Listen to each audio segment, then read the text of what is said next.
que vamos a soluciones estandarizadas, porque ¿para qué nos vamos a complicar en hacer capiteles, que es la forma lógica para evitar funcionamiento, cuando, bueno, pues se sobredimensiona un poquito más el canto y nos olvidamos, ¿no? Ese es el problema de la sociedad actual, que va a esa solución estándar que le ofrece el mercado y no a complicarse la vida en lo óptimo que dices tú. Bueno, pero de todas formas, ten en cuenta que, o sea, si estamos hablando de un bloque de viviendas de protección oficial, que paradójicamente, probablemente, pues un bloque de 100 viviendas o de 200 es lo que más margen comercial da y por lo tanto donde tendríamos más tiempo para pensar en ello, pero por desgracia el precio del módulo y las exigencias técnicas que se le pide por el código técnico a un bloque de este tipo, pues no nos deja demasiado margen.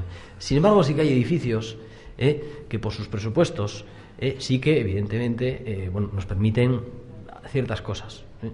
Entonces, en ese sentido, desde luego, sí que hasta en este tipo de edificios se utilizan las estructuras muchas veces, no siempre, pero de una forma residual.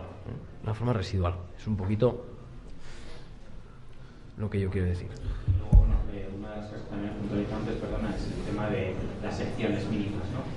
O sea, tienes, por ejemplo, la casa de Méndez da Rocha, que es una espectacular, con paredes de 5 centímetros de grosor, que hoy en día vemos como temeridad casi. Bueno, yo es que lo siento porque tenemos que cortar esto, ¿no? Por tiempos. Yo lo que quisiera para cerrar esto y para invitaros a las jornadas del próximo jueves, día 27, es la respuesta un poco que viene como a continuación, ¿no? Que es decir, ¿cómo sería el hueso hoy? ¿No? O sea, si ahora Miguel Fisac tuviera que hacer un hueso, ¿cómo lo haría? Y Miguel Fisac deja, entre todas sus patentes, deja una vigente. O sea que hay una patente de todas ellas, que es del año 2000, me parece, o 99, que se llama Arquitectura Vertida, y es la conclusión a la que él llega después de toda esta experiencia profesional, que consiste en unos módulos prefabricados donde lo que patenta es el encofrado. Son encofrados de hormigón de 2 hojas vistos por cada cara, exteriores e interiores, y que el hueco, en este caso el hueco del hueso, es ahora para hormigonar. O sea, es un hueco que deja previsto para llegar y hormigonar en obra. Este hueso actual a día de hoy, porque obviamente los huesos fueron del 60 al 70. Lo que se enseñó del año 90 ya no es un hueso, obviamente, ya lo dijo Javier claramente, es una viga artesa de lo más convencional, no forma parte ya de los huesos. Es una viga artesa que además yo podría decir, porque lo sé, que no necesita ni alas. Lleva tan sumamente armada abajo que las alas ya podría prescindir de ellas, ¿no? Entonces, bueno, invitaros al próximo jueves, porque vendrá Sánchez Mora, vendrá Pepa Casinello a hablar también de toda la trayectoria de Fisac, pero vendrá Fernando Sánchez Mora y Sara Carcedo, que fueron los jóvenes que continuaron con Fisac hasta su fallecimiento, y que son los que están desarrollando esta patente para, pues, hablar de la actualidad de hoy, ¿no? De cómo es el hueso, cómo sería el hueso a día de hoy, ¿no? Agradeceros a todos. No sé si queréis decir algo como colofón o lo dejamos aquí. Muchas gracias.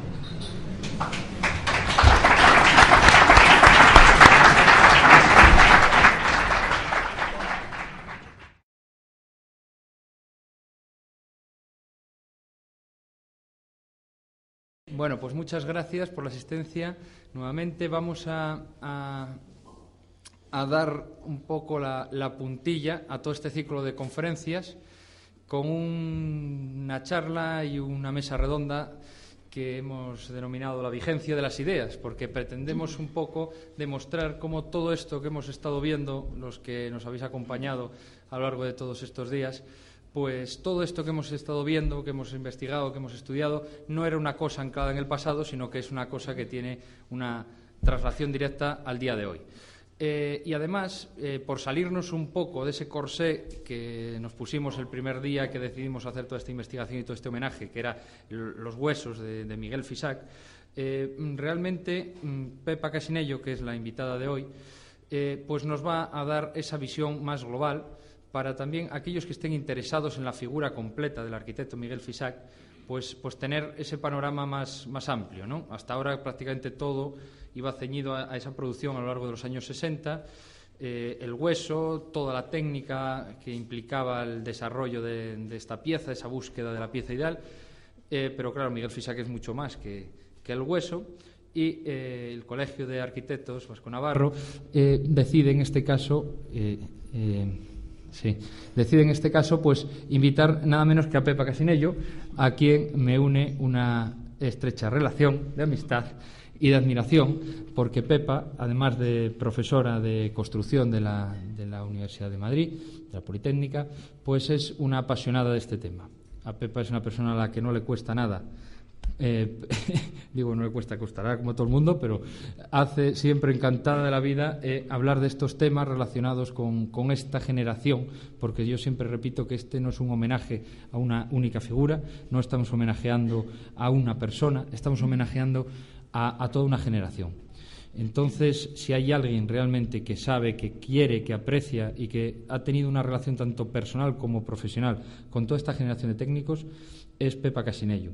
Pepa Casinello, además de todo esto, es hija de Fernando Casinello, a quien que ya se nombró más de una vez en estas conferencias. Fue esa persona que Miguel Fisac reconoció en él a una persona que le influyó en su obra, porque realmente decía de Fernando Casinello que fue la persona que realmente le dio un toque de atención ahí a finales de los años 50. Le dijo: Miguel, tienes que fijarte más en la estructura tiene que tener un mayor protagonismo en tus obras. Y esto lo reconoce Miguel Fisac en varias de sus entrevistas y de sus escritos, y así es a partir de ese momento, ese toque de atención que le da su compañero y amigo Fernando Casinello, cuando Miguel Fisac arranca toda esta historia de los huesos. Yo, sin más, os dejo en la palabra de Pepa, y cuando termine Pepa de hacer su exposición haremos una mesa redonda con Fernando Sánchez Mora o Fernando Martínez, que ambos expondrán esa vigencia plenamente de las ideas, porque Fernando Sánchez Mora es una de las personas encargadas de desarrollar esa última patente vigente que deja Miguel Fisac, que cuando nos hacíamos la pregunta en la última jornada decíamos: ¿cómo sería el hueso a día de hoy? ¿Qué sería el hueso? Bueno, pues el hueso a día de hoy tiene otra configuración. Sigue manteniendo unos valores, pero cambia por completo de formalización, y eso es lo que nos va a explicar Fernando. Y Fernando Martínez, el otro Fernando, en representación de Dividag, Sistemas Dividag, nos va a hablar de la vigencia de la técnica, es decir, la vigencia del postesado.